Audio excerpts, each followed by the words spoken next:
സ്വർണ്ണവില വ്യാഴാഴ്ച റെക്കോർഡ് പിന്നിട്ട് ഗ്രാമിന് 55 രൂപ കൂടി 8120 രൂപയും പവന് 440 രൂപ കൂടി 64,960 രൂപയുമായി.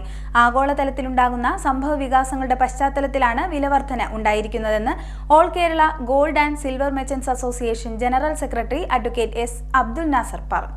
സ്വർണ്ണവില വീണ്ടും സർവകാല റെക്കോർഡിലേക്ക് എത്തിയ സാഹചര്യത്തിൽ ഇത്തരം പ്രതിഭാസത്തിന് നിരവധി കാരണങ്ങളുണ്ടെന്ന് all Kerala gold and silver merchant association general secretary advocate S Abdul Nasar കായംകുളത്ത് പറഞ്ഞു. സ്വർണ്ണവില ഇന്ന് വീണ്ടും സർവകാല റെക്കോർഡിലാണ്. 64,960 രൂപയിലേക്ക് പവൻ വില എത്തിയിട്ടുണ്ട്. 55 രൂപയുടെ വ്യത്യാസമാണ് ഇന്ന് വന്നിട്ടുള്ളത്. അന്താരാഷ്ട്ര സ്വർണ്ണവില $2,944 ഇന്ത്യൻ രൂപയുടെ വിനിമയ നിരക്ക് 87 രൂപ 14 പൈസയിലും എത്തിയിട്ടുണ്ട്.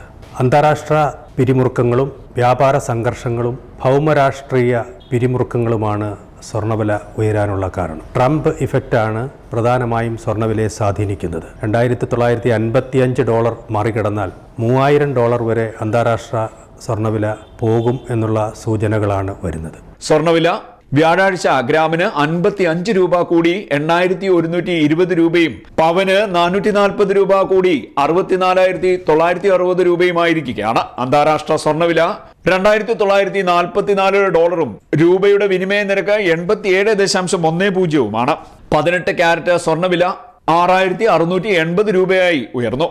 24 ക്യാരറ്റ് സ്വർണ്ണക്കട്ടിക്ക് ബാങ്ക് നിരക്ക് 89 ലക്ഷം രൂപ കടന്നിട്ടുണ്ട്.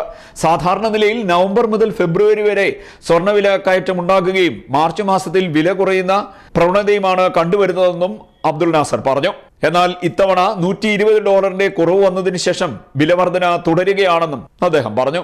അമേരിക്കയിൽ പ്രസിഡന്റ് ഡൊണാൾഡ് ട്രംപിന്റെ വ്യാപാര യുദ്ധവും താരിഫ് ചുമത്തലും അതിൽ നിന്നുള്ള ആശങ്കകളും സ്വർണ്ണവില വർദ്ധിക്കാൻ ഇടയാക്കിയിട്ടുണ്ടെന്നും അബ്ദുൽ നാസർ പറഞ്ഞു. ഭൗമരാഷ്ട്ര സംഘർഷങ്ങളും സാമ്പത്തിക മാന്ദ്യവും സ്വർണ്ണവില കൂടാൻ ഇടയാക്കിയിട്ടുണ്ട്.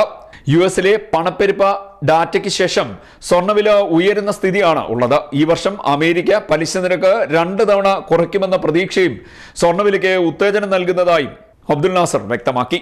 CDNet news, Kayamkulam.